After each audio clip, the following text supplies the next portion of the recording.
àwọn tó jọ bí wa ní the same time the same thing gẹ́sẹ̀ ó lè jẹ́ kí èyíbó mi kó speak well torí àwọn fọ́dà sí i alhamdulilayi ẹ mọ̀ gbogbo ohun kan báyẹn ni èmi ò kú lọ sí school nítorí máa jẹ́ nǹkan tẹ́ pé táwọn èèyàn náà bá wọn rí mọ́ máa sọ pé àwọn ọmọ yìí ó gùdò ó ṣe kinní kan náà lèmi náà jájà àbí ṣóògùn lèèyàn lè fi ṣe ni kò ṣóògùn so tó bá ṣe plan ara tọ̀dọ̀ tiẹ̀. Welcome to your Voice Your Impact show, where authentic voices spark real change and bold conversations lead to lasting impact. That's right. This is a space where we amplify ideas, celebrate stories, and challenge mindsets because every voice matters and every story has the power to transform. Whether you're a dreamer, a doer, a change maker, or someone simply figuring it out, we are here for you. Each week, we bring inspiring guests, thought-provoking conversations, and powerful insights to help you own your voice and leave your impact. I am the energetic EJ, a life and transformational coach, a podcaster, and an event host. I work with women who are accomplished to turn their success into legacy influence. Hi, my name is Olafimihan Fatimah, but many know me as Scott Unlimited. I'm a seasoned compere and orator par excellence, passionate about connecting people through words and purpose. Beyond the mic, I'm a business intelligence professional driven by insight, strategy, and impact. My name is Grace So Amazing. I am an integrative life coach. I help my clients align their psychological, social, and physical well-being. I am the founder of Friends Lean On Global Foundation, a non-governmental organization that is centered on educating people about mental and emotional well-being. Like, subscribe, and share. Welcome. Today on Your Voice, Your Impact, we are joined by a woman whose story is a powerful reminder that your environment does not have to define your ending.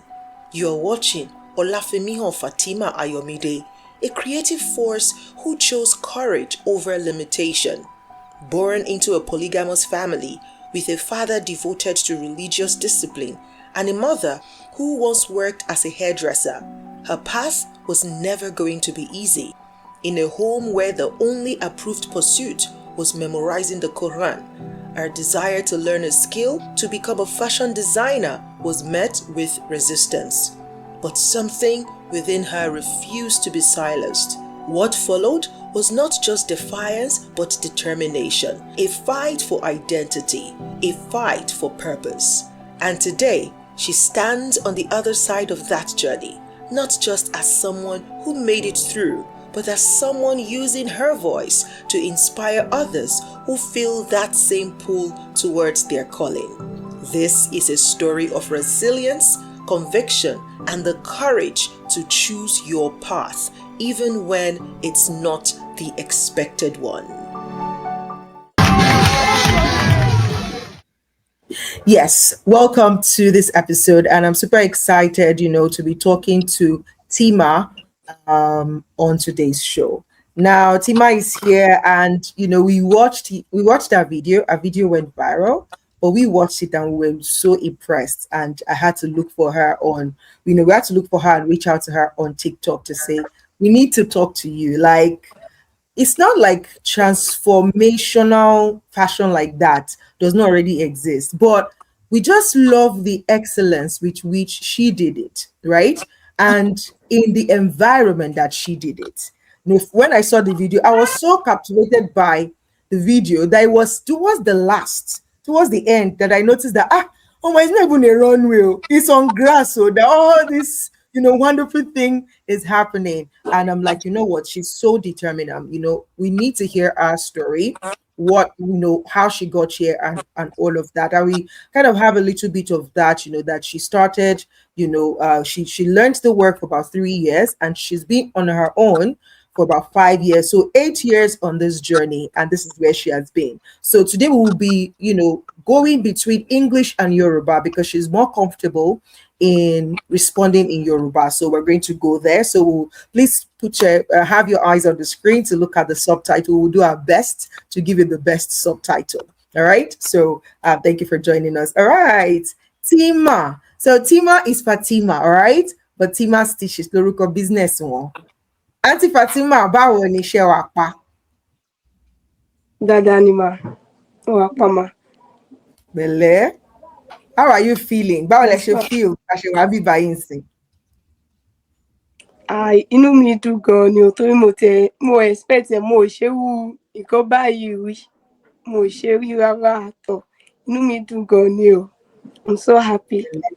We are happy to have you here too. And I even love the fact that you're doing it in your workshop because they say that we are workshop is now where person for the work, now there is for the shop. So mo like pé workshop láti ṣe pé kò tiẹ̀ ń ṣe lé. Mo dẹ̀ like kíní tó wà lẹ́yìn yẹn, machine tó wà ní ẹ̀yìn àti everything tó kọ̀ wá mẹ́ mo like ẹ̀. Mo tún wá like pé aṣọ tẹ́ fi ṣe tó lọ bára yẹn lẹ́tún wọ̀. Mo like ẹ̀. So ẹ káàbọ̀ sórí ètò wa. Ẹ pẹ̀lẹ́. Ẹ kọ̀ ṣàlàyé fún wa ní story yín. Ẹ fún wa ní story yín yẹn. Báwo ni? Who are you? How would you describe yourself? Orúkọ mi ni Fatima, Olafimihan Fatimah. Ọmọ Àfáà ni mí, ọmọ Aláàjì. Dádì mi wọ́n kéwú gan. Jẹ́ pé gbogbo ọmọ pátá kò sí tí ò ṣe wàlímọ̀. Dádì mi wọ́n ní school, wọ́n ní ilé kéwú bọ̀. Ilé kéwú yẹn ló ṣì ń function for now. Èmi kọ́ ni first born fún dádì. Èmi ni first born fún mọ́mísì mi. Mo dẹ̀ lẹ́gbọ̀n méjì. Bọ̀ mi ò gbójú bá ẹ̀gbọ́n mi. Ẹ dẹ̀ mọ̀ wípé ọ̀rọ̀ ilé ayé yìí dẹ̀ lélẹ́yìí. Bóyá béèyàn ṣe kéwé. Ṣé pé àwọn nǹkan ṣẹ̀gbọ́n mo sọ pé kò ṣe mi ni first born fún dádì. Ìtawà tí ń rí látọ̀dọ̀ àwọn ẹ̀gbọ́n tọ̀dọ̀ tèmi pé kò sọmọ tó lè kọ́ṣẹ́, kò sọmọ tí ó lè kọ́ṣẹ́ ìwé àti ilé kéwú. Kò sí èyí tí dádì mi tí ò lè ná lórí education, especially for Arabic. Kò sí èyí tí wọ́n lè ná fún un. So ilé olórogún ni mo ti wá. Dádì mi fẹ́yàwó púpọ̀. Kó tó di pé mọ́mì mi lọ bá ẹ̀dẹ̀ mọ̀ gbogbo tí tó bá wò mí. Ó mọ̀ bí ọ̀rọ̀ ilé ológun ṣe máa wá tó tún wá jẹ́ àáfàá.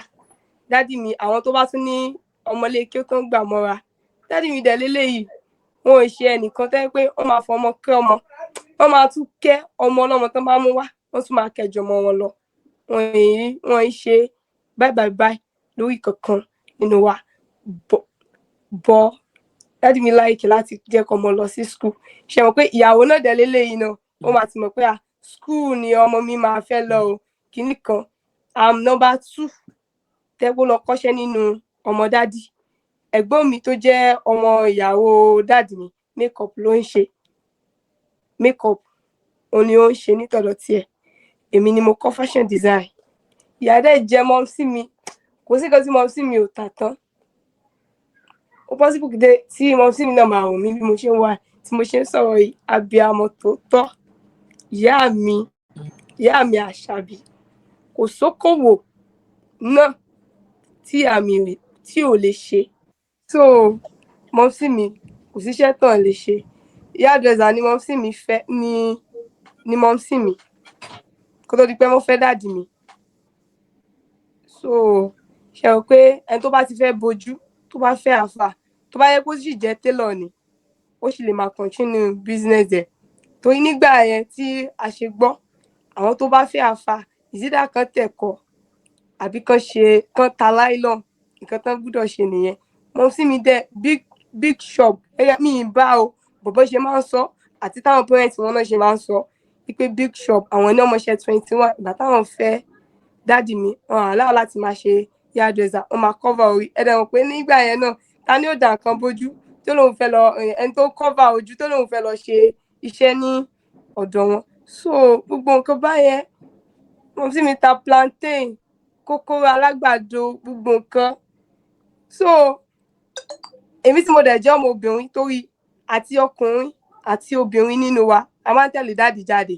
Ṣé pé ó jẹ́ àáfàá kò síbi tó bá fẹ́ lọ dádì máa jẹ́ ẹni tó máa ń travel tẹ́ pé wọ́n máa ń travel kò síbi tí wọn ò lè lọ tó kò síbi tí a lè tẹ̀lé dádì jáde lọ torí àwọn obìnrin gan sef a jẹ́ ọkùnrin ni wá gbogbo ọmọ obìnrin tí dádì mi jẹ́ wọ́n train wa bí ọkùnrin gangan bẹ́ẹ̀ náà ṣe train wa kò sí tí dádì mi lọ sí airport tán lọ sí Senegal àwọn ọmọbìnrin máa tẹ̀lé wọn lọ so mọ́mísì mi wọ́n wá fẹ́ wọn sí àdúgbò tó ń jẹ́ Mọ́níyà family house wa ó wà ní Yemẹtu àwọn tó bá ń wò mí tó bá ń gbọ́ mi tó bá dé Yemẹtu tó bá láwọn lọ sí mọ́ṣáláṣí ọmọ ṣéw bíbẹ̀ gangan ní family house wa torí dádì tó bí dádì mi ṣéw nílá náà ni wọ́n so ipò tí dádì tó bí dádì mi wà ó ní dádì tọ̀dọ̀ tèmi hand over níbi ibẹ̀ yẹn so wọ́n fẹ́ mọ́mísì mi wá sí Mọ́níyà pẹ̀lú àwọn ọmọlékéw mọ́mísì mi wọ́n bímọ alákọ̀ọ́bí ó padà ẹlẹ́ẹ̀kejì ó padà so èmi wọ́n bí èmi náà alhamdulillah kò sí nǹkan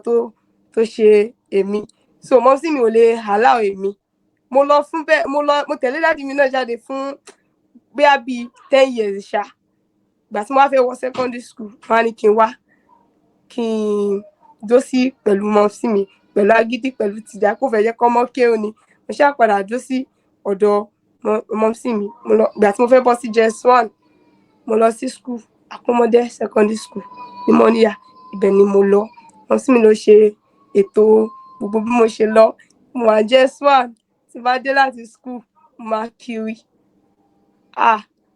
mo kiri ò bọ ní táìmù ìgbà yẹn mi kò tí sí nínú ọkàn mi pé mo ṣì máa kọ́ṣẹ́ kò sí nínú ọkàn mi torí mo ti ń gbọ́ tí dádì mi náà ti máa ń sọ àwọn ẹ̀gbọ́n mi náà dẹ̀ sọ náà wípé kò sí anybody tó lè kọ́ṣẹ́ nínú wa ó ṣe about dádì mi gangan ní family wa lẹ́yìn ìsinyìí tán ti ní pé àwọn ọmọ lágbájá tí náà ti kọ́ṣẹ́ náà èmi ní gbogbo àwọn èèyàn náà dẹ̀ ń rí tán fi lọ́ mú àwọn ọmọ àti ẹ̀gbọ́n mi tó jẹ́ another family tó jẹ́ àwọn ọmọ ẹ̀gbọ́n dádì mi táwọn náà fi lọ́ mú ọmọ tiwọn náà láti lè kọ́ṣẹ́ ọ̀wọ́ kò sí anybody tó ń kọ́ṣẹ́ kéw àti school tí ó bá lọ sí ilé kéw kó lọ sí school àwọn tó jọ bí wa ní the same time the same thing gan sef ó lè jẹ́ kí èyíbó mi kó speak well torí àwọn fọ́dà sí alhamdulillah ẹ mọ̀ gbogbo nǹkan báyẹn ni èmi ò kú lọ sí school nítorí máa jẹ́ nǹkan tẹ́ pé táwọn èèyàn náà bá wọn rí mọ́ máa sọ pé àwọn ọmọ yìí ó gùdò ó ṣe kinní kan náà lèmi náà jájà àbí ṣóògùn lèèyàn lè fi ṣe ni kò ṣóògùn so tó bá ṣe plan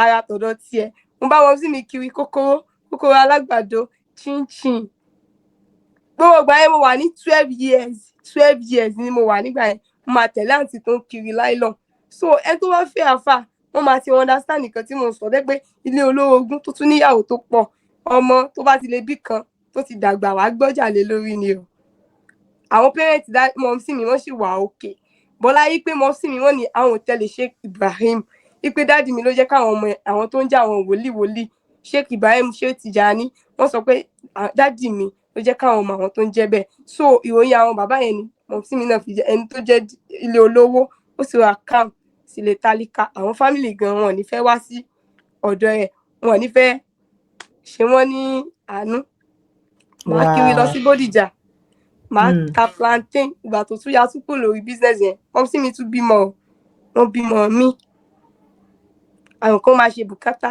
ìwọ̀nba làáfà nígbà yẹn mi wá lè sọ nísìn nígbà yẹn ìwọ̀nba làáfà lè ṣètọ́jú lórí àwọn ọmọ ṣé àfà tó bímọ dọ́sìnì tó bímọ àfà mi bímọ 25 ọmọ fẹ́ lọ sí. so tí má máa béèrè wow that's interesting tí má máa béèrè pé kí ni nǹkan tó jẹ́ kí ìwọ sọ pé kí ló dé tí ìwọ ò fi mú school tó àti kí ó tó fi jẹ́ pé iṣẹ́ ọwọ́ ló wá rò pé iṣẹ́ ọwọ́ ló fẹ́ ṣe. School mi ó mì lọ́rùn ṣé mi ti bá wà ní school tẹ́ pé mọ́mísì mi ló máa fún mi lówó nígbà yẹn máa gba 20 naira ò ní lọ sí school ṣe pé yẹn ọ̀tọ̀ ní pé experience school náà fún wọ poor family okay táwọn nígbà yẹn àwọn ọ̀rẹ́ mi máa mú 220 naira ò ní máa mú lọ sí school nígbà yẹn so mo fi help mọ́mísì mi torí tí bá lọ sí school náà tí bá lọ sí school ọ̀hún mọ́mísì mi náà ló máa wà ṣé ọmọ tó bá ti lọ sí school tó bá dé tí ó tún kiri tí ó wọlé padà ní 6 o'clock mo kiri fún mọ́mísì mi ó kàn di táìmù kan ní ó láǹtí kan tó wà ní ọ̀dọ̀ wa àti ìyá àgbàlagbà náà lọ fi kọ́ṣẹ́ mo á máa lọ sọ́dọ̀ wọn wọ́n wá tí ń wù mí níbi bẹ̀ ṣe pé kí ní ẹ̀nà tún máa wà ní ẹ̀gbẹ́ kan àyà báyìí tí tún máa sọ pé ẹ̀mọ̀ kí n kọ́ṣẹ́ ní fámìlì màá máa wo màmá tẹ máṣínì ọ̀dọ̀ ẹnìyẹn débi pé àwọn ẹni ẹgbọ́n ti mọ̀ gan wípé ò lè kọ́ṣẹ́ mo wá kiri lọ lọ́jọ́ kan ní báràkì èmi mo múra mi lọ bí iṣẹ́ o mo ẹni yẹn rajà lọ́wọ́ mi ọ̀gá mi rajà lọ́wọ́ mi nígbà yẹn mi tí lọ kọ́ṣẹ́ bíbẹ̀ so mo ti máa ń kọjá ní bíbẹ̀ ní ọ̀dọ̀ ọ̀gá mi máa rí pé materials hijab tọ́gá mi náà tó bá ṣe alápàdé àbápàdé fídíò yìí náà ó máa rẹ́rìn fún nǹkan tí mo fẹ́ sọ ṣẹ́gun mo ti máa ń kọjá bíbẹ̀ ó ti máa ń wù mí pé ibi mo ti fẹ́ kọ́ṣẹ́ bọ̀ hijab àwọn materials hijab lọ̀gá mi máa ń tó síbẹ̀ wọ́n wá patronize mi ní ọjọ́ yẹn tó bá sì ti patronize wọ́n máa ń pọ̀ ní ṣọ́ọ̀bù yẹn tẹ́ pé ìgbà yẹn kùnú 50 naira wọ́n lè bá mi ra oní 300 inú mi dẹ̀ máa dùn inú mi lè dùn tẹ́ pé tó bá mi ra ọjà ní ìgbà yẹn so mo wá sọ fún mo wá rí ọ̀gá mi mo wá sọ fún ọ̀gá mi pé ọ̀gá mi mo wá béèrè lọ́wọ́ ọ̀gá ìjọ ṣé ẹ̀ ń ra Ankara gbogbo wọn wojú ara wọn báyìí wọ́n dẹ̀ ń rẹ́rìn pé mi ni mo kọ́ lọ síbẹ̀ ìjọ tí mo lọ béèrè lọ tí mo sọ fún ọ̀gá mi yẹn pé ṣé ẹ̀ ń ra Ankara torí mo ń gbọ́ information táwọn èèyàn náà sọ nípa wọn pé wọn kì í ra Ankara o lè mi fi béèrè ọ̀gá mi sọ fún mi pé èmi fẹ́ kọ́ṣẹ́ ni so irú nǹkan báyìí mo ṣàdélé mo takú sí mọ́ sí mi lọ́rùn pé mo máa lọ kọ́ṣẹ́ o mo máa lọ kọ́ṣẹ́ mo kiri láti jẹ́sán jésù SS1 ni mo fi kiri mo délé ní ọjọ́ yẹn nígbà tí mo tajà fọ́gà mi tán tẹ́ pé mo tún kiri lọ́nà mo níbi báyìí ní ti kọ́ṣẹ́ o mo sọ níṣẹ́jú àwọn èèyàn tẹ́ pé àwọn èèyàn náà lè bá mi fẹnu sí ọ̀dọ̀ àti tí mo sọ pé tí mo ti lọ mọ́ tẹ machine mo wá sọ níṣẹ́jú wọn ṣùgbọ́n yẹn wá sọ pé ọmọ ti rí báyìí tó bá fi lè ga jù báyìí lọ o lè mọ nǹkan tó ń wù láti ṣe o lè má nǹkan tó wù láti ṣe báyìí o lè má láìkì ẹ mọ lọ síbi iṣẹ́ mo délé wọn sí mi nínà mi tó jẹ́ pé bọ́ mo fi ọlọ́wọ́ ọba búra gbogbo nǹkan mo fi búra mi mọ nǹkan tó dẹ̀ rọ̀ sínú mọ́ sí mi níjọ́ yẹn wọn bá wọn sọ̀rọ̀ wọ́n kàn sọ pé àwọn ti gbọ́ ní ọjọ́ yẹn ó dẹ̀ díjọ́ kejì ọmọ mi Àdùkẹ́ tó bá bẹ̀rẹ̀ iṣẹ́ ẹ mọ̀ pé èmi tẹ́ pé èmi mọ̀ wá tán ṣe jẹ tó ṣe mú lẹ́yìn káwọn lọ sọ́jà kan fífi nǹkan tí mo bá fẹ́ kiri ọmọ mi Àdùkẹ́ tó bá bẹ̀rẹ̀ ọjà nísìnyí ta ni mo bá wọn kiri ta ni mo bá wọn ṣe kíní mọ́ sí mi dẹ̀ lélẹ́yìí wípé wọ́n mú aṣọ ládùúgbò mọ́ sí mi ò lè rà o wọ́n yìí báyìí tí mọ́ sí mi ládùúgbò kò lè lọ o owó tí ó fi raṣọ yóò fi oúnjẹ sínú ilé ni o ní mọ́ sí mi wọ́n ṣàbá mi sọ̀rọ̀ kí wá ní káwọn ọmọ ṣe mo yarí ní pé màá lọ kọ́ṣẹ́ ṣá wàláì tàláì tí mo fi kọ́ṣẹ́ fún 2.5 years dáàdi mi ò mọ̀ tó bá ti tó àsìkò mọ̀lúdì báyìí dáàdi mi wọ́n máa lọ láti jọ Thursday wọ́n máa dé padà bóyá jọ Monday ṣe pé mọ̀lúdì wọ́n máa ṣe Friday Saturday dáàdi mi ò mọ̀ ó dìgbà nù Ramadan tẹ́pẹ́ dáàdi mi máa ń dé torí ó ní mosque kan náà tẹ́pẹ́ wà nítòsí ọ̀dọ̀ àwọn náà máa lọ kí aṣámú fún wọn dáàdi mi ló máa lọ kí gbogbo ìrùn ìdájí yẹn fún wọn máa ti dé ní tíìs mọ sí mi lọ sọ́dọ̀ ọ̀gá mi pé lágbájá báyìí ẹjọ́ tó bá ti di 5:30 ẹ mọ báwọn èèyàn darí fún nǹkan tí mo tún fẹ́ sọ fún àwọn tó bá ṣe nǹkan ṣe lọ́wọ́ tó bá ń gbọ́ mi ṣe rí tó máa plan nǹkan fún yín pé ẹ ètè lọ ẹ tètè ṣe kinní kan nǹkan tẹ́ fẹ́ mọ̀ ẹ máa ètè mọ̀ tẹ́ kó bá wù yín látọkàn tán fọ́ọ̀sì yín ó wù mí látọkàn ní nígbà àwẹ̀ máa lọ síbi iṣẹ́ màá bá wọn sí mi ṣiṣẹ́ màá dé ọ̀dọ̀ ọ̀gá mi màá dé níbẹ̀ ní 8 o'clock màá dé ọ̀dọ̀ ọ̀gá mi màá kú níbẹ̀ ní 5 ṣẹ̀pọ̀ mọ̀ mí ó lè mọ̀ sùn kó mọ̀ sọ pé òun ò lè tètè lọ bí iṣẹ́ bí kan bá fọ́ọ̀zẹ̀ èmi tí mo mọlé tí mo ti jáde tẹ́gbẹ́ mo mọ̀ pé tí lágbájá bá gbọ́ báyìí mi mọ̀ tó lè ṣe fún mọ́ sí mi mo pé 1 years nínú tó kọ́mọ̀ Grace and Mabinu, my dear. Grace and Scott, Tebani, can you please interject though? Don't, just in case I'm just saying. So just no go they ping pong like this. Please continue. Okay. So mo ṣá pé 1 years mo pẹ́ ní ọ̀rọ̀ ọ̀gá mi torí mo jẹ́ nìkan mi lè yínra mi mo jẹ́ nìkan tẹ́ pé mo fast láti tètè cash up because mo fẹ́ cash up mom sí mi fẹ́ bá mi fi mansion fẹ́ fi ṣe surprise fún mi ní mom sí mi mo pé 1 years wàláì 200 naira tó ṣe kó lọ fọ́gà mi nìyẹn ìgbà yẹn wọ́n ta machine 34,000 naira kó bìdẹ lélẹ̀ yóò tọrọ lọ́wọ́ àbúrò yóò tọrọ lọ́wọ́ ẹ̀gbọ́n tí ó fi rí tọ́ kọ́bọ̀ bọ owó ọjà òun ni wọ́n sì mi wọ́n fi ra machine fún mi ìgbà tó wá padà yà tán wá sọ fún àwọn àbúrò wọn kan so wọ́n ra machine yẹn fún mi níjọ́ Monday tí mo pé 1 years yẹn upper next week òun làbúrò wọn náà ayaba Àríkẹ́ Arólú òun ló fi machine ó fi ṣe gift fún mi ṣe pé àwọn àbúrò wọn náà máa mọ nǹkan tó ń pàṣẹ náà nílé ọkọ pé ẹ jẹ́ kọ́mọ yìí lọ kọ́ṣẹ́ kó lọ ṣe gbogbo nǹkan sódà tàfi iṣẹ́ ní ọwọ́ ìrìnàjò yẹn tún lọ bẹ́ẹ̀ a tún wá parí iṣẹ́ tán. ká jẹ́ kẹ́ pause bẹ́ẹ̀ yẹn náà come be any other question pé àríwá náà dey look na dey dey smile. a rí pé they are very excited. Story yẹn ó dùn lẹ́nu yín bẹ́ẹ̀ ṣe ń sọ. You know that you are very passionate about where you are coming from. So and a kàn ní pé ká fi so that you can just be saying it. But ó máa dá pé àwọn ìbéèrè míì kó máa wọlé sínú ẹ̀ díẹ̀díẹ̀ ká máa so that àwọn tí ò follow wa they no understand this thing they will be able to they will just not listen to that story because aláwọn ìbéèrè pàtàkì. For instance, ìbéèrè mi ni wípé number 1 ìgbà tí o bẹ̀rẹ̀ sínú kọ́ṣẹ́ why are you laughing Scott? Ìgbà tó bẹ̀rẹ̀ sínú kọ́ṣẹ́ àwọn which Nigerian tailor or which people were you looking at that you were now saying that èmi náà mo fẹ́ dàbí ẹni yìí tó ń ṣe iṣẹ́ tailor irú àwọn wo lórúkọ àwọn tí wọ́n máa ń wò wá rí wọn bóyá lórí TV o àbí lórí kinní àwọn wo kí o lè dá orúkọ wọn wá dá orúkọ àwọn people tó fẹ́ràn wọn you love their work and all those things. Àwọn tí mo wò láàrí ní iwájú first ọ̀gá mi torí nígbà táwọn akọ́ṣẹ́ lọ́wọ́ kò tí ì sí pé social media yìí pé ó cast pọmọ kékeré lè open Facebook ó lè open kìíní tó bá jáde tó bá rí tailor níbi tá a ti kọ́ṣẹ́ wọn ni bọ̀ èmi mọ́ wò nínú kìíní tèmi bá rí tailor kan mà ní ọ̀gá mi wípé ó dáa jù báyìí lọ torí ọ̀gá mi ní ibi tán wà yẹn àwọn nìkan náà rìn ìjáàbù kò sí tailor àwa tún gbaṣẹ́ lọ́wọ́ tailor táàtù rí tailor ò ní rówó kankan ọ̀gá mi máa rí ×4 owó torí ní ibi tí mo ti kọ́ṣẹ́ yẹn máa sọ ọ̀gá mi ni the best kí dẹ̀ ní kí n pé torí nǹkan ẹ̀yọ̀ kan tó wà lọ́dọ̀ ọ̀gá mi wípé wọ́n ń ṣe ìjáàbù wọ́n ń ṣe fìlà kódà àwọn ẹlòmíì máa sọ pé bóyá ọ̀gá ò mọ wọn ò mọ àkàrà dàbí alára ọ̀gá mi ni mò ń wò torí ibi tí mo ti kọ́ṣẹ́ máa sọ pé mo ti rí tọ̀ ọ̀gá mi pé bí ọ̀gá mi ṣe ń ṣe lè mo sọ pé mo tún fẹ́ ju ọ̀gá mi lọ wípé mo fẹ́ mọ iṣẹ́ tí ọ̀gá mi mo tún fẹ́ ju wọn lọ. dá orúkọ ọ̀gá ẹ̀ yẹn dá orúkọ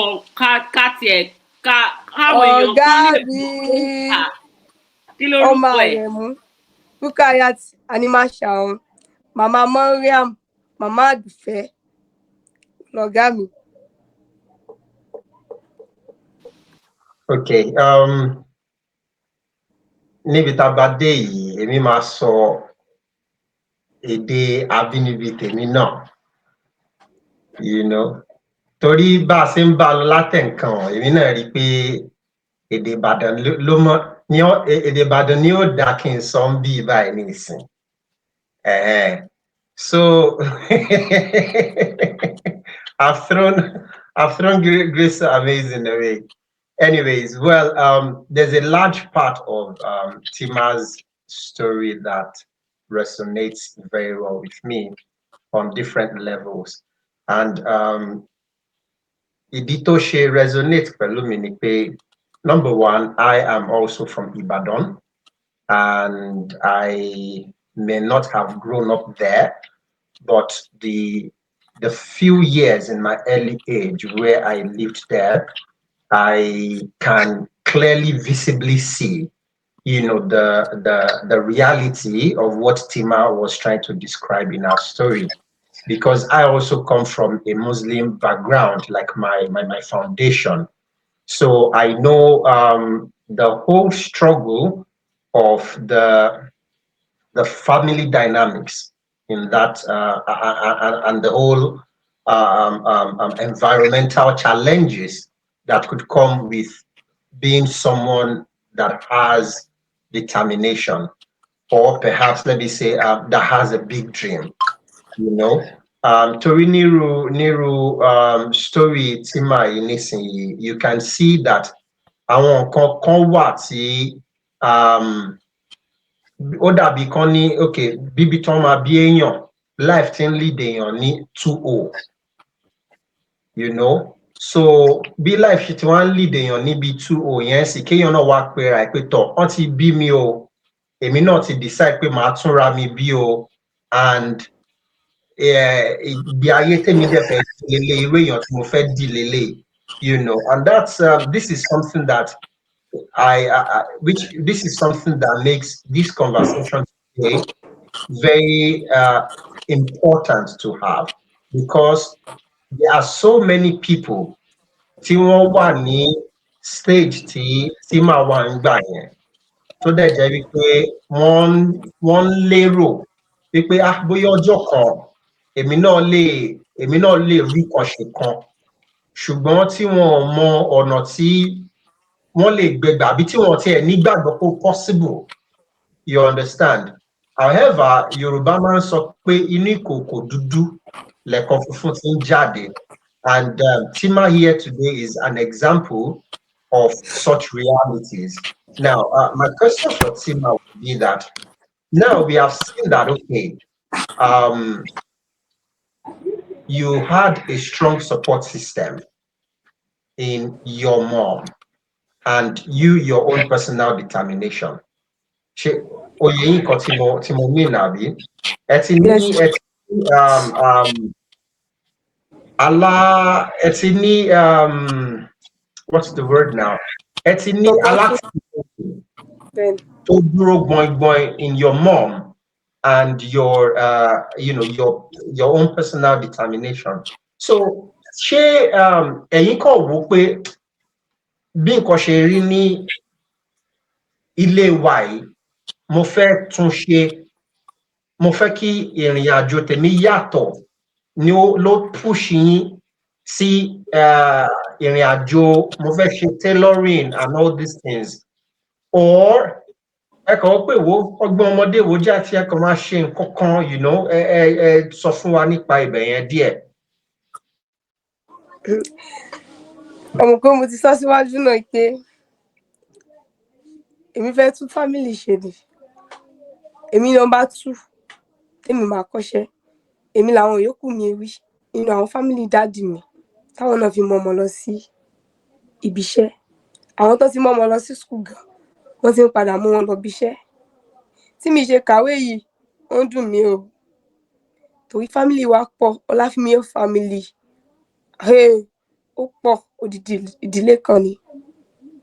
Wọ́n lọ sí school ibi tí àwọn ẹgbẹ́ tèmi tó bá ti sọ ìbò, èmi lè má sọ olójú bí tèmi mọ̀, níbi kí wọ́n wá sọ fáwọn ọmọọṣẹ́ mi gẹ̀ẹ́sẹ̀ mo lè má kà gbọ́n tí mo mọ̀. Ṣé o pé kó tó di pé màá jáde secondary school náà, èèyàn máa mọ̀ pé àṣeyàn ṣì máa lọ sí àbí èèyàn ò ní lọ sí.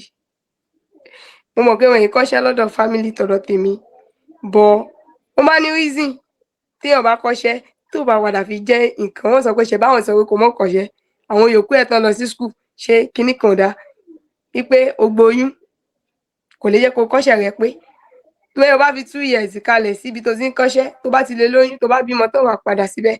Èmi ò rìnrìn àwọn ìrìn kan ẹ pé mi wà ní fi gbé télọ̀ tí mò ń jẹ pé wọ́n máa sọ pé a tó bẹ̀ kọmọ yìí lọ kọ́ṣẹ́.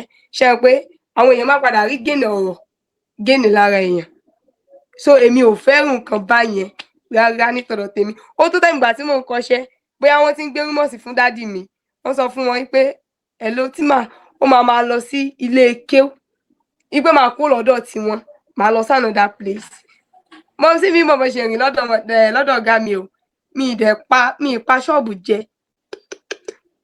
Ọ̀gá mi tó bá bọ́ sí tọ́gá mi máa gbọ́ tí mo fi parí iṣẹ́ lẹ́yìn olùdé tó bá fún wa pé mo wá sáń ṣọ́ọ̀bù, wàláì kò pọ́sẹ̀ méjì. Mi ì sá tí ó bá ní the reason, màá lọ lé kéw láàárọ̀ ní 9:30, màá padà sí ibi iṣẹ́ mo máa padà síbẹ̀ ní 2:30. So àwọn ìrìn tẹ́ kó lè má jẹ́ kéèyàn kọ́ṣẹ́ tán tán máa mọ sọ pé ṣèbá àwọn ti sọ àwọn ti ṣe kinní kan. Mo dẹ̀ tún múra mi bí mo ṣe wà yìí kó ṣe pé family wa náà wà okay o. Ẹ̀gbọ́n mi nìyẹn so possible náà kóun náà rí. Ẹ̀gbọ́n mi kọrin nìyẹn ọmọ Olafimihan òun náà kọrin o. But àwọn friend mi ó máa sọ pé ṣèbí wọ́n ní olùgbìyànjú pé mo máa sọ́ra mi nù ní. Ó possible pé tó bá fún yẹn pé onídìí kan báyìí wọ́n send ẹ̀ sí ẹ o ò ní fẹ́ gbọ́n. Ọ̀rọ̀ pọ̀ o ò ní fẹ́ gbọ́n rárá. Mo ṣe ra mi pé no dad no mom pé tí wọ́n bá sí gan sef ṣèbí mo lè dá live mi ṣe pé nǹkan tí mọ́mísí mi ti rà fún mi. Mọ́mísí mi gan inú wọn máa ń dùn torí pé nígbà tí mo tán ṣe freedom fún mi tán wọ́n ra machine olórí dúdú 2 pẹ̀lú dọ̀ṣíà ẹyọkan. Alhamdulillah mo dúpẹ́ ibi tí mo wà lénìí. Kò dé sí anybody tó rí mi nínú family mi báyìí àti nínú family mọ́mísí mi báyìí tínú wọn máa dùn. So Sister Tima, ẹ ṣé gan ni fún àlàyé yẹn. So inú wa dùn fún àlàyé ìrìn àjò yín. Ẹ ti ṣàlàyé fún wa like nǹkan tó bí ọ̀rọ̀ tailoring. Ẹ ti ṣàlàyé fún wa nǹkan tó bí ìdí tí ẹ ṣe jẹ́ pé ìgbà tẹ́ bẹ̀rẹ̀ sí ní kọ́ṣẹ́ yẹn gan ẹ̀yin gan fẹsẹ̀ múlẹ̀ lọ́nà lẹ́sẹ̀ méjèèjì pé tọ̀ kò sí àbùjá lọ́rùn ọ̀pẹ ibi iṣẹ́ yìí àṣelà ni fún mi. So láti ibẹ̀ yẹn sìn ìgbà tẹ́tí wá tẹ́tí di tailor. So báwo ni part tí ó wá di fídíò tí gbogbo wa rí yìí kí ló ń ṣẹlẹ̀ ní ọjọ́ yẹn gangan, and again aṣọ tí aṣọ aláràǹbarà tí ẹ wọ̀ lọ́jọ́ yẹn kí ló mú idea aṣọ yẹn wá? Ṣe rí níbì kan lẹ́ni màá tún relé ṣe èmi náà máa ṣe irú ẹ̀ ni àbí báwo ló ṣe wáyé fún wa? Bó aṣọ yẹn ṣe wáyé mo ní pé ká sọ pé ṣe pé ọ̀tọ̀ ní béèyàn ṣe máa ṣiṣẹ́ ara èèyàn, ọ̀tọ̀ ní tí customer bá gbéṣẹ́ fún yàn, ọ̀tọ̀ ní tẹ́ ṣe máa ṣe. Wàláhì tí tailor bá fẹ́ ránṣọ fún ẹ, àwọn tailor tó bá gbọ́ mi ó máa rò wá nínú. Ṣe pé customer tó bá wá irú style òun fẹ́ ẹ gbà. Ṣe rí tọ̀dọ̀ tí wàá le ju ti customer lọ. A lè rí style bíi 50 ká mọ láfẹ̀ẹ́ tẹ́ pé a máa mú kí wọ́n ṣe ṣe ọrùn báyìí. So part ìtàwọn èèyàn sọ nípa báàgì tí mo wọ̀ yẹn, báàgì tí mo fi ṣe jacket padà, mo ti máa ń rí aṣọ yẹn. Tailor tó bá ń gbọ́ mi kò ṣe gbogbo iṣẹ́ la mọ̀ tán. Ntèmi mọ̀ ẹlòmíì lè má mọ̀, ntẹ́lòmíì mọ̀ èmi lè má mọ̀. Tán bá rí iṣẹ́ jacket yẹn mi nǹkan ṣẹ́ níbi tán ti ń ṣe shoot o, ọmọ rán bí exactly shoot torí style tó ń reign lọ́wọ́lọ́wọ́ báyìí bọ́ wọn fàǹkárá ran. Torí tèmi think pé ní ibi aṣọ yẹn bóyá torí pé mo rán style yẹn bó làwọn èèyàn ń lò jù. Tán bá fẹ́ ta aṣọ yẹn ní plain materials tán máa fi rán fún birthday shoot wọ́n lè tà fún yàn ní 90,000 naira ní aṣọ yẹn.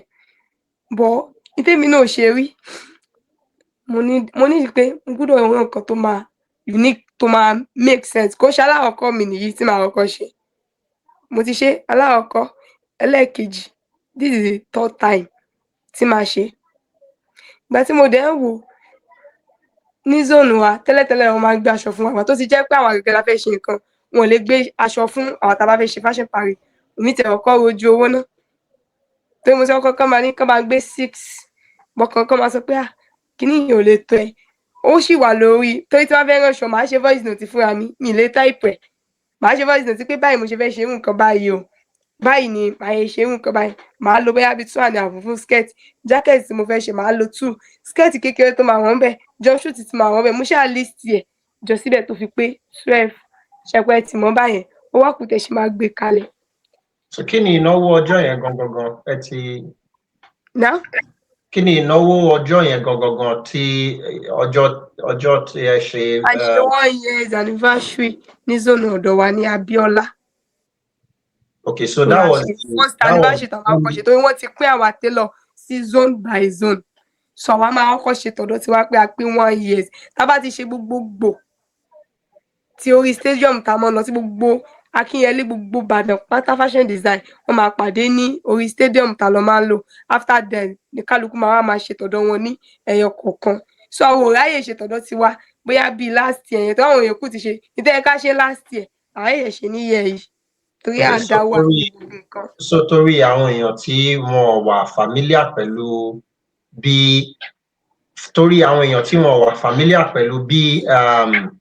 tailoring àbí zone bí gbogbo nǹkan bẹ́ẹ̀ yẹn ṣe rí ní ilẹ̀ tiwa ní Nàìjíríà ẹ jẹ́ kí n béèrè lọ́wọ́ yín so àwọn tailor tí wọ́n wà ní Ọ̀yọ́ state ní Ìbàdàn àwọn tailor tó wà ní Ọ̀yọ́ state ní Ìbàdàn wọ́n ti pín wọn sí zone by zone so ẹ̀yin wá wà ní zone 1 oníkẹ̀kẹ́ wà tọ́sẹ̀ wà Abíọ́lá kankan náà ni wá fún pé téèyàn ṣe jìnnà sí ṣọ́ọ̀bù ẹlòmíì lè wá látọ̀jọ́ kó lóun fẹ́ wá ṣe nǹkan ní mọ́níyà níbí báyìí so wọ́n wá wò pé owó mọ́tò yẹn ṣá so wọ́n wá fi àwọn àgbààgbà àwọn náà fi ṣe alága ẹ̀yin náà mú bíbá yìí náà dúró ẹ pé gbogbo àwọn télọ̀ jọ ẹgbẹ́ ṣíṣe náà dá torí ní zone tọ̀dọ̀ ti wà o Abíọ́lá o àwọn ọmọ ń kọ́ wa nìkan kò bá ṣe pé o lọ ṣe upgrading a máa ń kọ́ra wa ní nǹkan níbi bẹ́ẹ̀ a dẹ̀ tún máa ń ṣàǹfààní fún àwọn zone bìbò mi gẹ́gẹ́ bí èmi fúnra mi kalẹ̀ mo máa ń kọ́ tó bá ti jẹ́ pé tailor mo máa kọ́ wọn nítọ́fẹ́ tó bá béèrè àwọn náà kó máa ra materials àbí kí alága gbé nǹkan tá a máa fi ṣe materials oríṣiríṣi zone la lè lọ ní ọjọ́ meeting tẹ́pà máa lọ kọ́ wọn tẹ́pẹ́ ni wọ́n dẹ̀ máa dùn sí. So ní ọjọ́ tí ní ọjọ́ yẹn. Anniversary. So that was the 1 year anniversary of your tailoring zone in Oyo State in Ibadan. Yes. And during the anniversary, like individual tailors, Omaron aṣọ títí, Omaron style tó bá wù wọ́n, Oma fi ṣe fashion parade. Yes. Lord ní ọjọ́ anniversary, that was the. Amatimẹ̀ tó máa fẹ́ ṣe fashion parade, yóò máa ti sọ. Tí wàá gbé zone tọ̀dọ̀ tiwa ni, bó ṣe wà yẹn máa gbé aṣọ kalẹ̀, ọ̀pá mélòó ló fẹ́, ìta máa ṣe ní zone tọ̀dọ̀ tiwa ni. Torí tá bá fẹ́ lọ sí àjọ̀dún another person, wọ́n lè ní kí tẹ́bálẹ́ni tó bá fẹ́ jáde ní zone tọ̀dọ̀ tí yín o, kó jáde, káwọn fún láṣọ sí okun ránṣọ. Ìjọ́ tí màá kú lọ meeting, lọ́mọ àwọn mọ̀ pé mo ti máa ń ṣe. But èmi ìnáwó pọ̀ lọ́wọ́ mi ní ara mi ní táìmù ìgbà yẹn pé Ọlọ́run ló mọ̀ bó ṣe máa ń ṣe. Torí mo ti rò pé wọn ò jẹ́ kí n sọ̀rọ̀ gan tí màá máa ṣe o. Ọmọ wù mí máa ṣàwá méjì gan la rí kó tó di parí ẹnì kẹta kó tó máa join ẹni yẹn ẹ pé bí Nàìjíríà ṣe rí ní táìmù yìí kò sówó. Aṣọ tí mo lò gan lọ́jọ́ yẹn gan sẹ̀f gan mo gbà á ni lọ́wọ́ alága mo gbà á pé tó bá dẹ̀yìn àjọ̀dún o a máa máa san padà. Táwọn mọ̀ pé ibi tó máa padà já sí ni ẹ̀rọ àjọ̀dún yẹn ẹ̀rọ fashion parade yẹn mo tijú gan o. Mo tijú mi mọ̀ pé mo lè máa jáde fún fashion parade torí mo tijú bọ̀ wọ́n máa ń sọ fún mi pé mi tí mo jáde lọ sí ibi orí stadium tí mo lọ jáde níbẹ̀ kò sẹ́ni fashion parade tán bá fẹ́ pé wọ́n máa pè mí o especially ìta ṣe yìí lọ tán àyà mi já gan torí lédi tán mú mi tí mo ti rò bẹ́ẹ̀ kí lèmi fẹ́ ràn o alága tó wá sọ possible alága náà padà máa rí ọ̀rọ̀ tí mo fẹ́ sọ yìí torí nǹkan tá a ṣe lámùlùdùn táwọn Akínyẹlé padà ṣe tọ̀dọ̀ wọn mo jáde nígbà yẹn mo ránṣọ bíi wedding gown ó wú gan ìgbà tálága pé mi wá sọ fún mi pé kó ṣe kẹ́ lọ ránṣọ tó wú gangan mọ́ náwó sáṣọ ẹ̀kan rán kan tó máa jẹ́ simple mo mọ̀ pé nǹkan tèmi máa ṣe online material style tó ń rìn lọ́wọ́ ò ní máa ṣe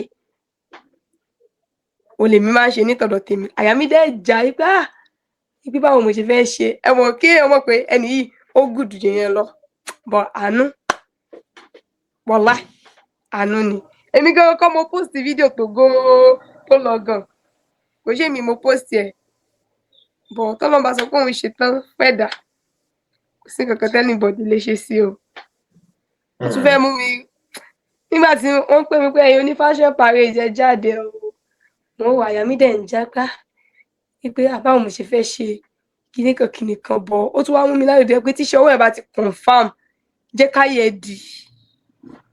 kí àyè di tíṣẹ́ rẹ̀ bá ti wà confam bí ó wà confam gan jẹ́ káyẹ̀ di tó bá wọ̀ bí mo ṣe fashion parade tán báyìí inú mi dùn tẹ́ pé mo jó tó jẹ́ pé ọkàn mi dẹ̀ ọkọ̀ balẹ̀ ẹ mọ̀ ẹ gbọ́dọ̀ máa wojú báyìí ẹ gbọ́dọ̀ máa ṣe nǹkan báyìí wàá ṣá wà alhamdulillah. So based on okay nǹkan mẹ́ta ni èmi fẹ́ béèrè lọ́wọ́ yín tí mo máa fi pass microphone fún àwọn ìyókù mi. Alákọ̀ọ́kọ́ ni pé pàtì yìí mo fẹ́ kẹ́ fi show mo fẹ́ kẹ́ fi pàtì ìdáhùn ìbéèrè eléyìí mo fẹ́ kẹ́ fi show agbára yín nídìí iṣẹ́ tailoring. So style tẹ́ wọ̀ lọ́jọ́ yẹn aṣọ 12 ló wà nú àbí?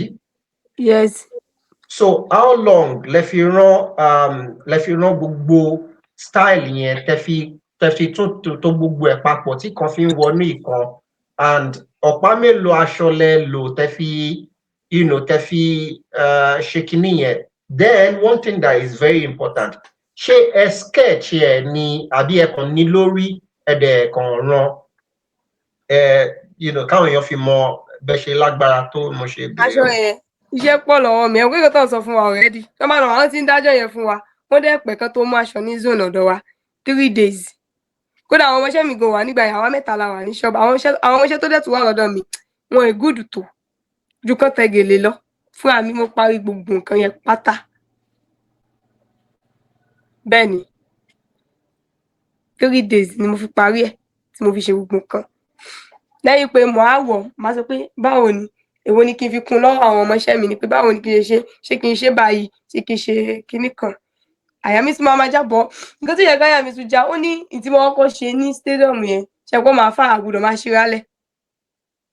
ṣírálẹ̀ nígbà yẹn mo ṣírálẹ̀ gan ìtí mo wọ̀ yìí gan sef gan tí mo wọ nẹ́ẹ̀tì sí ọmọọṣẹ́ mi ló máa ìdí ẹwà pé ọ̀gá ẹ wọ nẹ́ẹ̀tì sí ibi bẹ̀ so that nẹ́ẹ̀tì tí ò ní tick ọmọọṣẹ́ nìyẹn o ó sọ fún mi torí bí mo ṣe fẹ́ wọ̀ lélẹ̀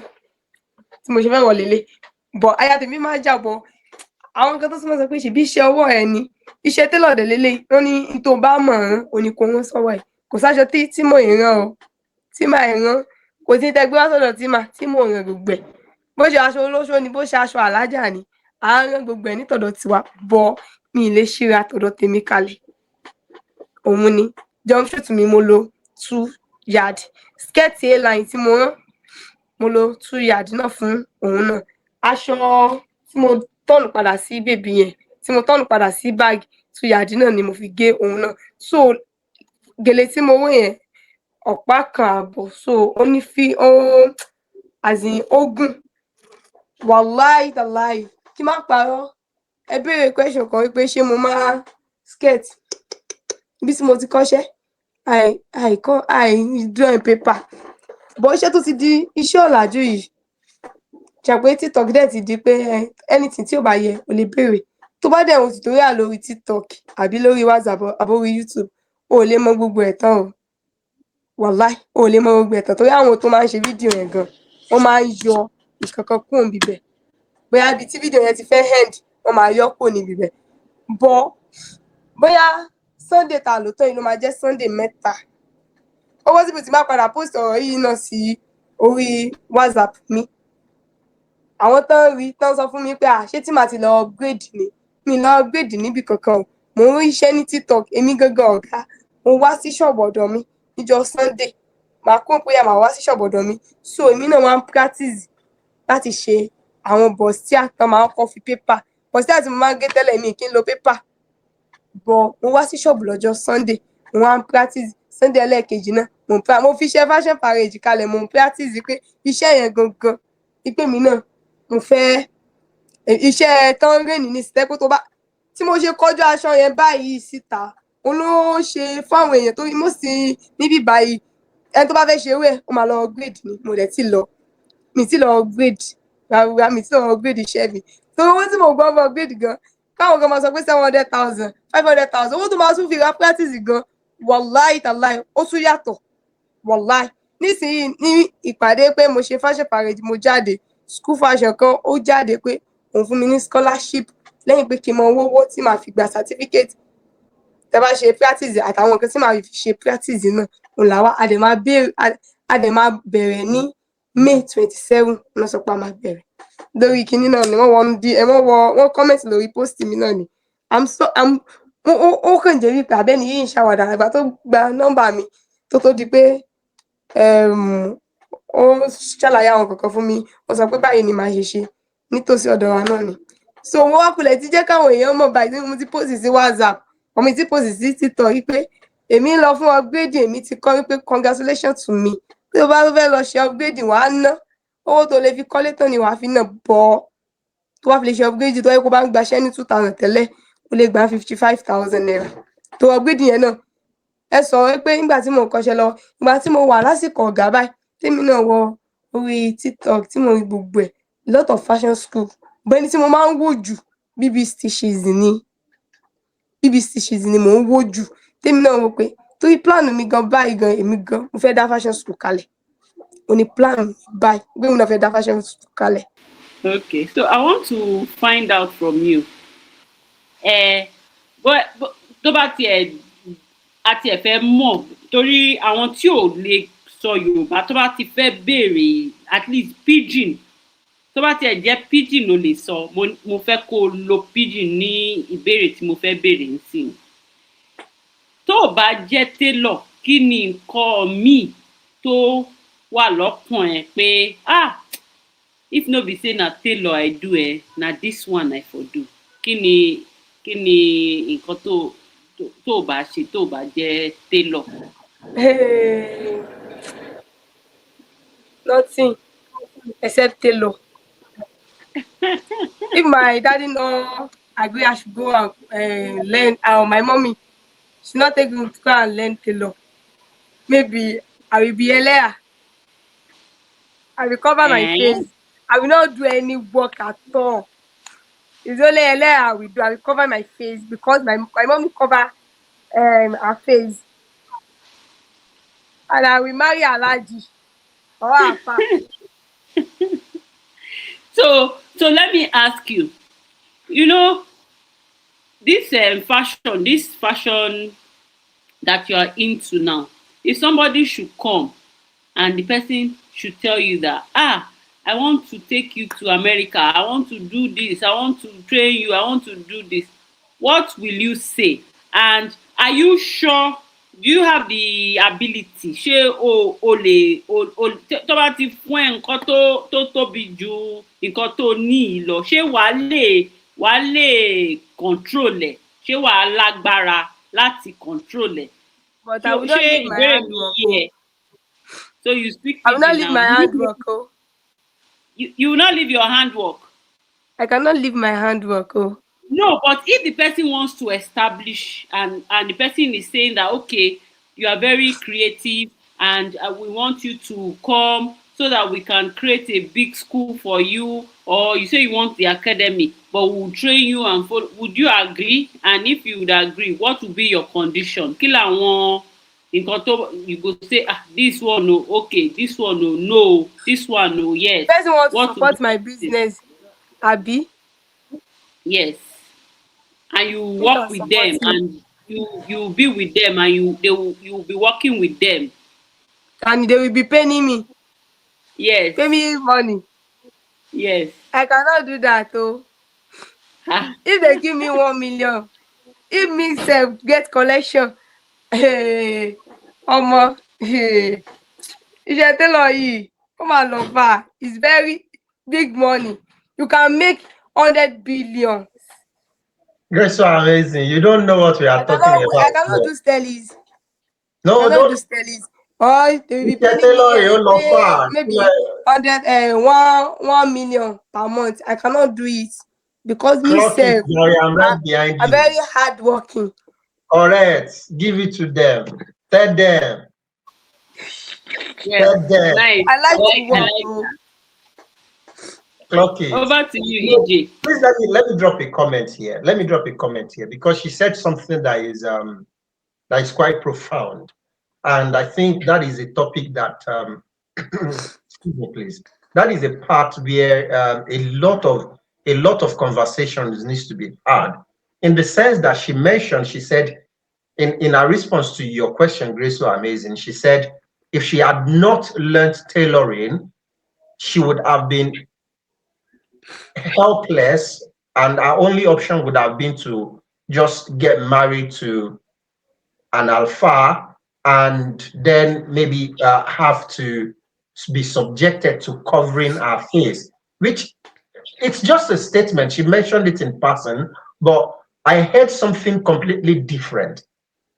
What I heard from that is, and that brings feminism to the picture here, because in the original inception of, or in the beginning of feminism, the whole idea surrounding feminism is for women, or say the girl child, to have an avenue to independently grow, or to be able to do what they want to do without being subjected or forced into anything else, being allowed to have their own voice, allowed to have their own minds, or make decisions concerning their lives. I don't know if you get what I'm saying here. So in a lot of ways, Tima, I want you to know that you are not just a tailor now. To a large extent, you are even a symbol of hope, for people, for young ladies as well. Uh, do you get it now? Thank you so Yeah. much.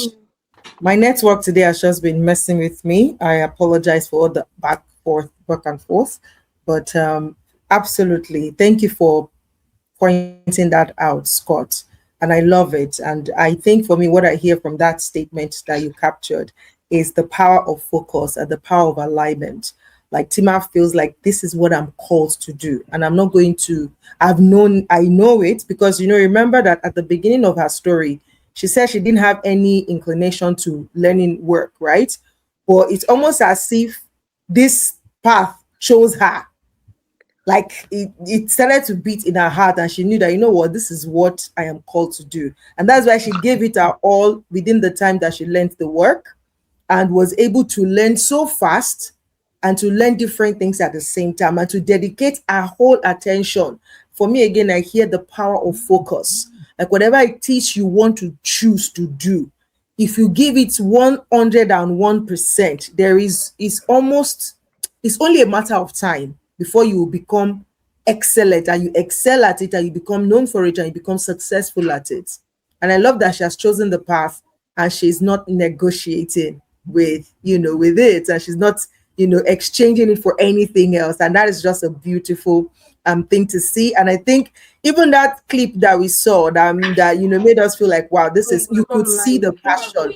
The passion is there, the passion is there, and she's really, really, I'm willing to go the 9 yard. I love the concept of upgrading, to know that this time I want to do better, I want to upgrade, and I want to get to my next level, right? So I'm so proud of you, Tima. Thank you for gracing us. I know this is also the first for us, this dynamic of of interviewing like this, but it's been inspirational. And it goes to tell, like, first of all, I like that you are very bold, you're very outspoken, because another person would have easily shied away. Like, me, I cannot speak English, I beg, no worry. Maybe I'll go and learn English before I come. But like, no, can we do this in Yoruba? And I just loved it that you were able to negotiate that. So thank you so much for being on the show. And I really want to encourage anyone watching this that just know that one thing, or know that thing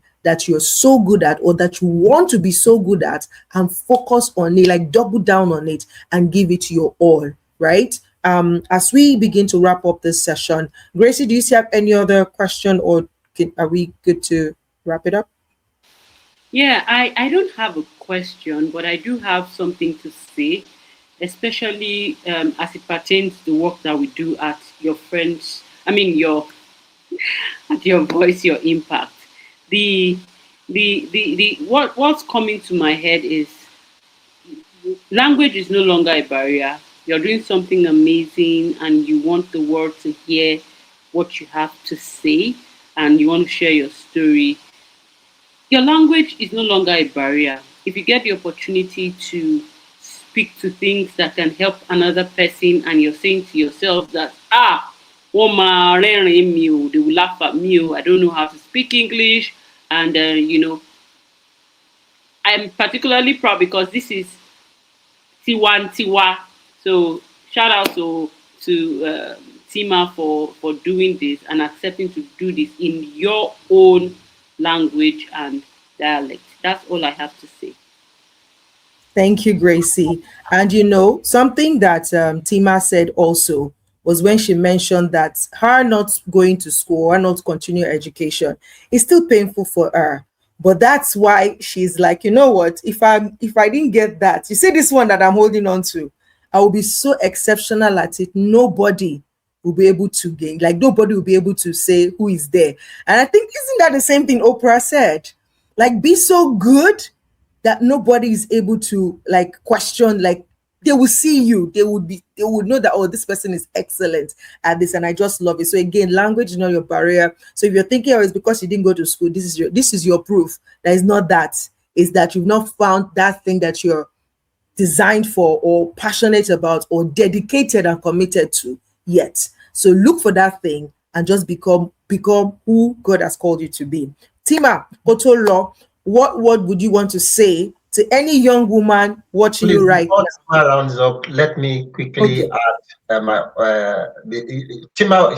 Can I come first, or I should let Tima Yes, go then? go for it. Go for it. Then we'll wrap up with Tima. So today's conversation with Tima has been a whole lot of personally, I've gotten different emotions and different knowledge and aspirations from the conversation with Tima today. And I even took my time to jot down some very key things, you know. And the first one was exactly what you both have highlighted. That is, there is no limitation. The only limitation that exists is only the limitation of personal that one has set for themselves in their minds, you know. Tima, it's amazing that you know you believed in yourself. I could remember what. Let me quote you from what EJ said. In your words, he said, "It pains you that you didn't further your education, but you see this one, kò sí bàbá ńlá ẹ tó lè gbà lọ́wọ́ mi." You know, and that is not just that was not just a funny statement. It's a statement of utmost confidence that look, I may not, it may seem like, you know, I have a limitation by not furthering my education, but that's only to you. To me, this one I have attained, this achievement of mine in my own field.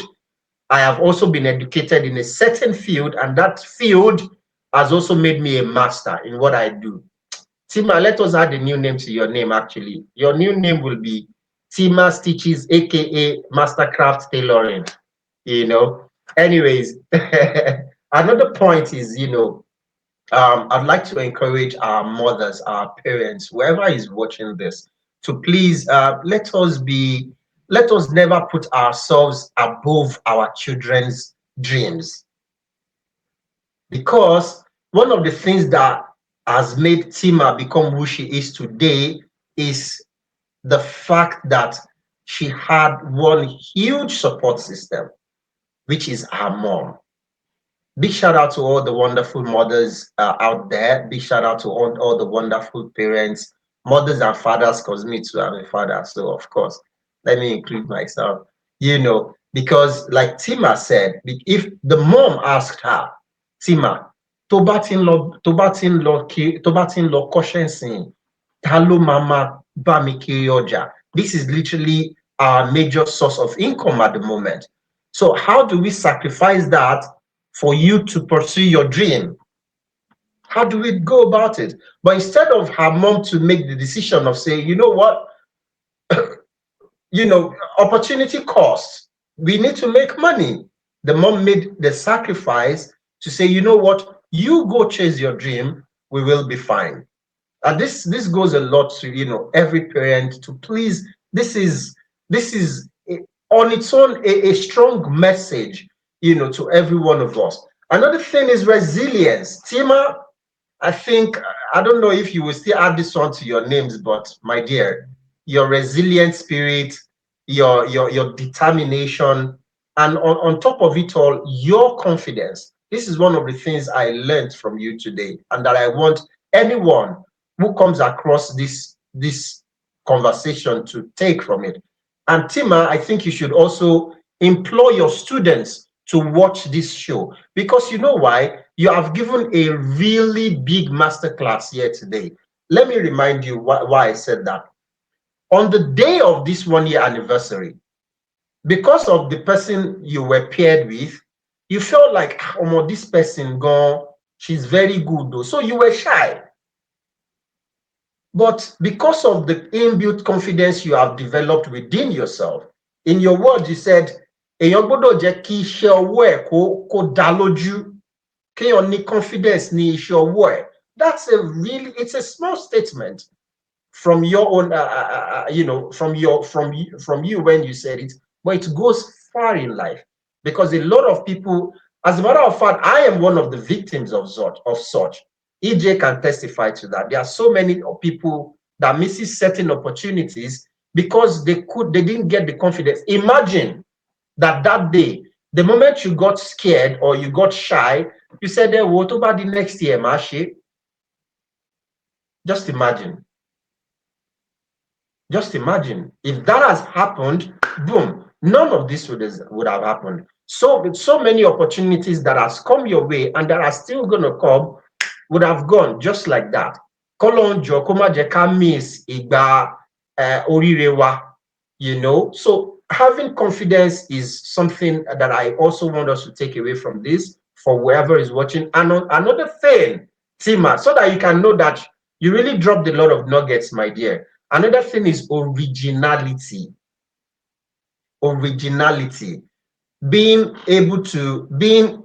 original with who you are on the inside and being able to bring that out. This whole fashion parade that you are doing for your zone, you've done it for the first time, you've done it for the second time. And because you're original, your originality, you still thought to do it again for the third time. As a matter of fact, the one you did the last time, they're already mocking you.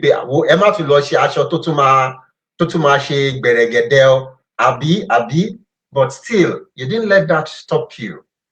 You didn't let that stop you. You still went on to, and I think, by the way, that is one thing with we Ibadan people,